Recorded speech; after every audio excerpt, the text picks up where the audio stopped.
জুলাই গণঅভ্যুত্থানের সময় কারফিউ জারি করে আন্দোলনকারীদের হত্যার উস্কানি দেয়া সহ 5টি সুনির্দিষ্ট অভিযোগে সালমান এফ রহমান ও আনিসুল হকের বিরুদ্ধে আনুষ্ঠানিক অভিযোগ গঠনের ওপর শুনানি আজ।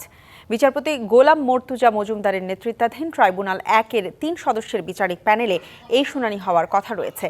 আনিসুল হক ও সালমান এফ রহমানের বিরুদ্ধে অভিযোগগুলোর মধ্যে রয়েছে কারফিউ জারি করে আন্দোলনকারীদের দমনের প্রচেষ্টা, গণভবনে শেখ হাসিনার সঙ্গে ব্যবসায়ীদের বৈঠক থেকে হত্যাকাণ্ডের উস্কানি এবং আন্দোলন সংশ্লিষ্ট 286টি মামলায় প্রায় 4.5 লাখ ছাত্র জনতাকে আসামি করা হয়। এর আগে মামলা পরিচালনার জন্য বিদেশি আইনজীবী নিয়োগের আবেদন করেন সালমান এফ রহমান ও আনিসুল হক। একই ট্রাইব্যুনালে রাজধানীর চাংখারপুলে শিক্ষার্থী আনাস সহ 6 জনকে হত্যা মামলায় যুক্তিতর্ক উপস্থাপনের কথা রয়েছে।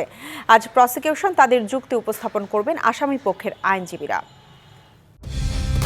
কালার এক্সপার্ট, জর্জ স্যাপ এবং মাইল্ড অন হ্যান্ডস টেকনোলজি সমৃদ্ধ অরিক্স ক্রিস্টাল ওয়াশ আপনার লন্ড্রি এক্সপার্ট।